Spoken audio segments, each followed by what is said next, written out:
It's been a transition. Like you said, we spoke earlier. Overwhelming. A lot of things. The public wanting to speak to you. You know, you're in this position and wanting to talk to you and have ideas for you, and meetings going to. Oh my gosh, the meetings. There's been tons of meetings, it seems like. But I think of transition. I've been a year. I'm feeling a lot more comfortable.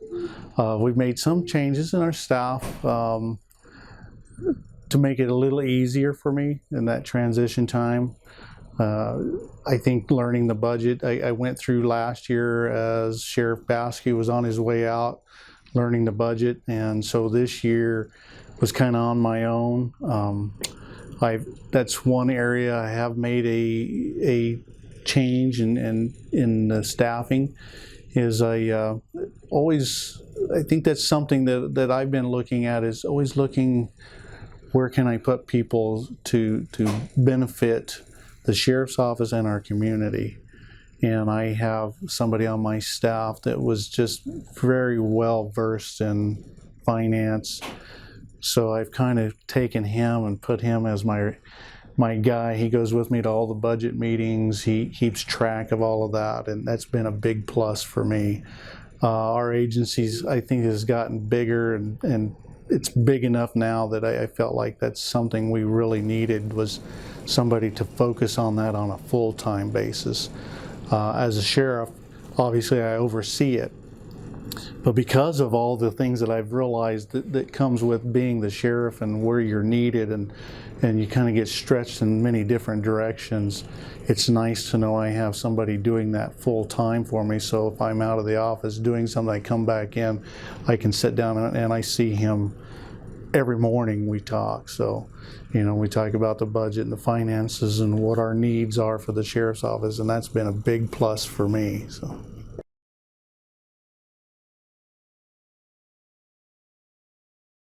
I think again, was the budgeting was the biggest obstacle, and I think we've got that pretty well taken care of. We're on the right path there.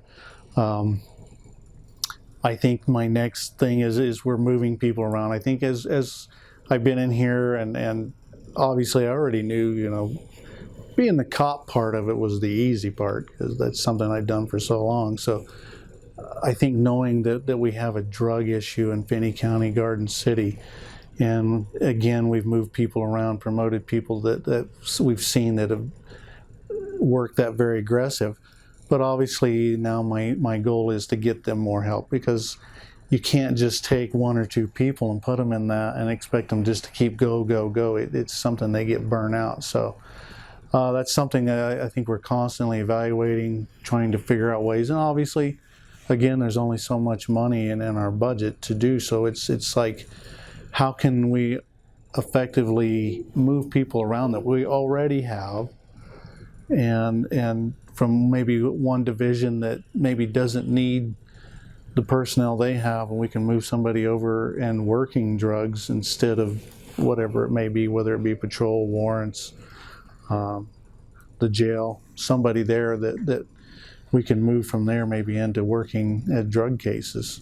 So that's been our goal, and we have done some moving already, and so we're continually evaluating that. That's something we do on a daily basis.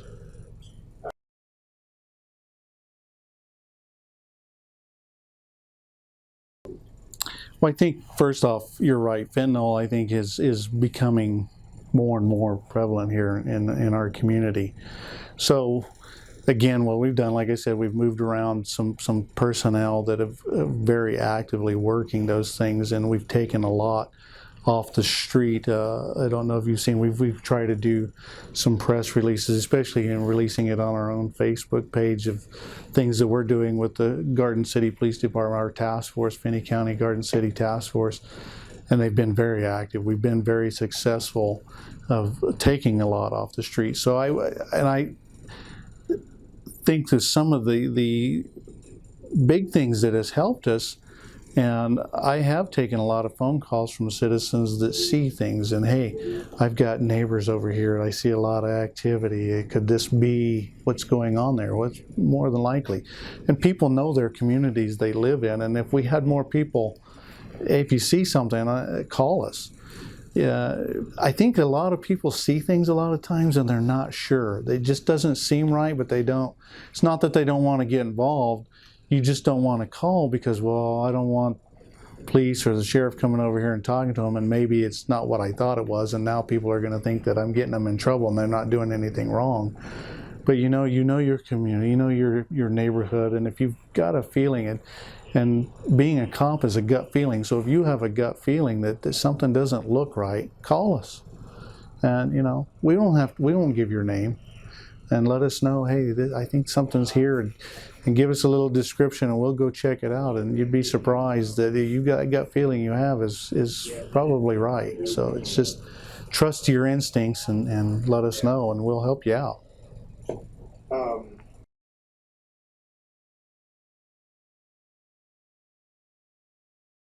I think it's a fad, and I think what happened to us is here, and I'm sure we're not the only community. COVID hit, so COVID hits and everything slows down. Well, even some of the law enforcement work slowed down, and just because we couldn't put a lot of people in our jail because we had to have COVID, separated, and so the number of people we had in jail had to be limited, just so we wouldn't spread COVID. I mean, we had to do our part like everybody else, like the businesses and everyone. So that slowed our investigations down, and so then we seen as that slowed down, the drugs picked up, and then in comes a fad drug, and everybody started picking up on it. And now COVID's going away, and now I don't want to say we're behind, but we kind of let them get ahead of us a little bit because of the COVID, because I think everybody else slowed down except the drug dealers. So, they seen an opportunity. They're not doing anything, and not that we weren't. We just couldn't bring people to jail like we had been. So we got very aggressive and very active with it when COVID started, going down, and we were at a point, and I'll give you an example. We were at a point, our jail, I think we were running 70 to 80 inmates in our jail when COVID was probably at its worst. We were probably even lower than that, maybe at times. Today, this morning, I believe we were just under 120 inmates. So we've picked up. At one time earlier this week, we were sitting at 130. So business has picked up. We're back in business. We're after them. We're coming after you. So if you're dealing drugs, we're probably watching you.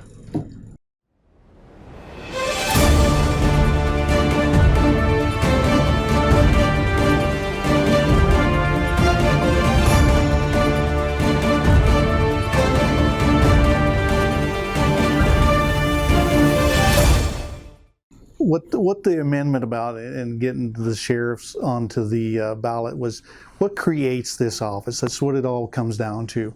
And what creates the office of sheriff today is legislation. And how legislation works is whatever they give you, they can also vote to take that away. So the Kansas sheriffs gotten together and they said, we want to ensure that the power of the people is always there, that they have their right to vote and their right to have their voice heard. So the sheriff is the only elected law enforcement official in each county. So we don't want to do away with that. So if we get that moved from legislation and get it put into our Kansas Constitution, then there'll always have to be an office of sheriff. So that gives the power of the people, their voice to be heard and say, this is the kind of law enforcement I want in my community. This is who I want to be my head law enforcement official. And instead of, if it ever gets taken away, then the power of the people go away and it goes to a select board or maybe a particular person to appoint the kind of law enforcement. And I, as I spoke to you earlier, we'll just take Finney County for example. There's approximately 40,000 people in Finney County, and if we ever lose that voice and they want this position to be appointed, it will be appointed by our commission, which is 5 people. So instead of having 40,000 people say this is what I want, this is who I want to be my sheriff and represent the kind of law enforcement I want. If we do away with that, we take it down to 5 people to make that decision for us. And I think everybody would say we certainly are very respectful of those 5 people, but it takes it out of the power of all of us.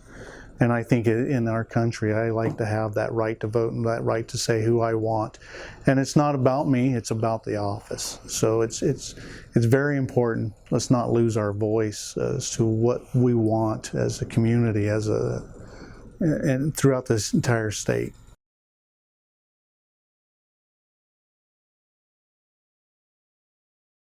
Safety, it's just like every year, be careful. We have a lot of people, and I tell you, that's another thing that's been, it's slowing down here recently, but there for a while we've had a lot of auto thefts. And so I know people like to go out, start their cars up in the morning, let them warm up. Make sure that your car's locked. If you've got a remote start, that's the best thing, to let it warm up with that. Pull your car up in your driveway. If you don't, make sure if you got another key, lock it. I have to get onto my daughters all the time because they're driving now and they want to go out and start and warm it up, and they don't lock it, and it's like somebody's going to come by and steal that. And of course my daughters they won't do that. You know who my dad is? It's like, they don't care who your dad is. They're going to take your car if it's unlocked or running. So that's one thing. But like you said, today we were talking about snow. Hopefully we get a lot of snow this year. We need the moisture, but be careful driving in slick conditions. If you don't have to be out, don't be out. The typical things like that. I know.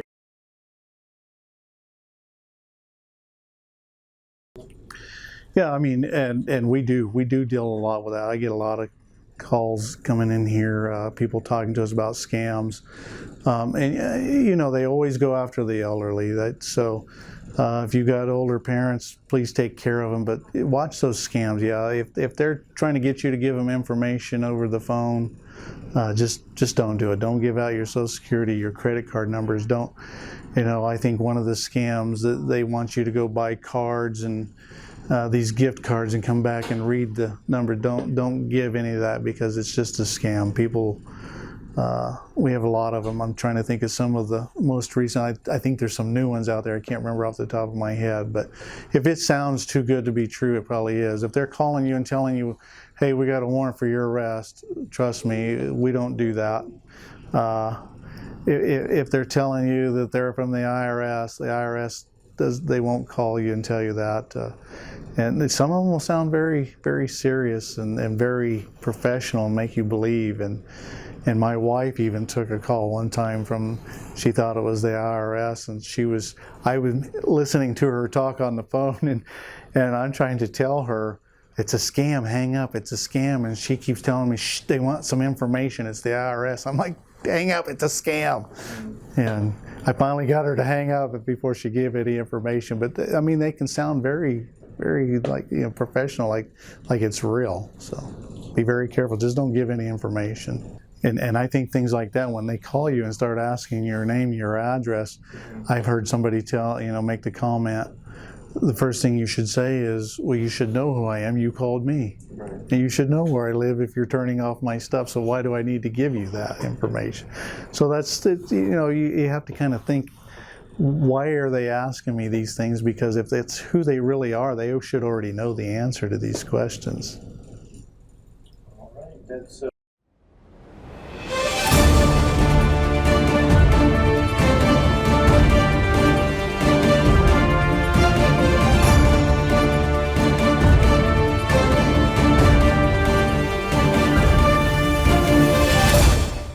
And obviously, I guess if you want to call them predators, and who do they prey upon? They prey upon probably the easy targets, and nothing against women, but a lot of times that's who they prey. They have that purse hanging out there or whatever. Just, you need to be careful of your surroundings. I tell my wife and my daughters all the time, when you're out, especially if it's dark, be aware of your surroundings. Who's around you? What are they doing? Do they act any suspicious? Do they look like they're coming towards you? For what reason are they singling you out? Where's your purse? And look around your vehicle. our vehicles, I'm fortunate enough that not that they're brand new, but they're new enough that we have remotes on them, and you can unlock it before you get there. Get it unlocked before you get there. Get in and get it locked, and especially, but mainly, don't. If you got to be out, don't go by yourself. Especially women. Try to have somebody with you, and that's what always scares me. My wife or my girls, they're teenage daughters, and they don't think about those things, and it's just scary. Don't go out there by yourself. Make sure you have somebody with you, and be aware of what's going on around you. And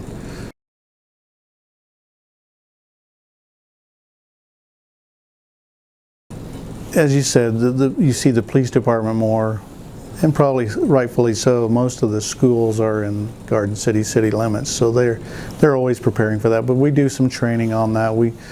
And we do some talking to the schools, and we do have some schools in the county. But we also do a lot of talking amongst, and maybe even if we're not actually physically out there training, it's a topic that we talk about quite often. And we just recently have looked at our policy, make sure our policy is up to date on what our response would be, make sure our officers understand what our response is if we were to respond to one of those. And obviously Holcomb has their own police department, but they're a small department, so if they had something out there in Holcomb or some of the schools we do have out in the county, we prepare ourselves and looking at the schools and assessing, and we utilize the police department because they do have an officer over there trained to assess.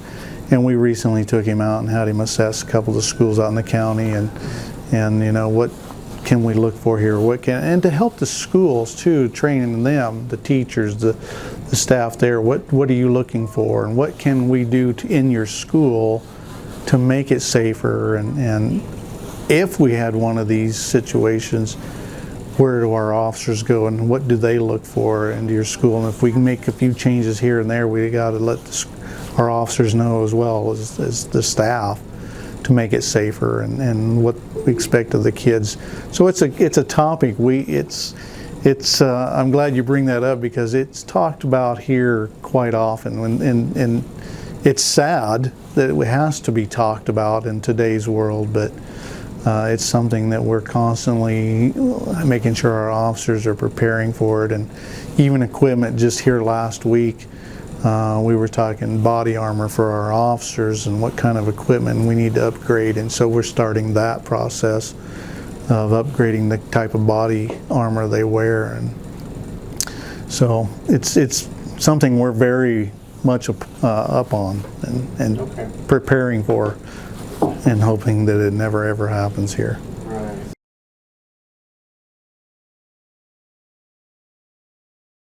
Our biggest goal, of course, we have several things that we talk about. We've invested in, when Sheriff Baskey was here, in body cameras and cameras in our cars, and just the kind of equipment that our guys have been using or carrying on them. Some of those things are getting to the end of their life, and so now we're at the process of preparing that budgeting and replacing a large number of equipment for the future. So I think that's our big goal right now. And our building is getting very old, and I know our county administrator and our county commissioners know that. So that's something we're planning for the future, is maybe some upgrades to our building. So those are in the very near future that we really have to fix and take care of. And again, my phone's open. I mean, you call me, any citizens that have concerns or frustrations in the county or even in the city, come in and see me. I want to have an open door policy. I want to talk to our community and let them know I'm here. And if any of them meet for coffee somewhere, call me up and say, hey, tomorrow come meet us for coffee. I'll be there. I'll drink coffee. And I'll talk, and we'll get things hashed out best we can. So, but I definitely want to hear from the community. That's a big thing. I want to be a part of it and want them to know I'm here for them, and want to hear what they have to say.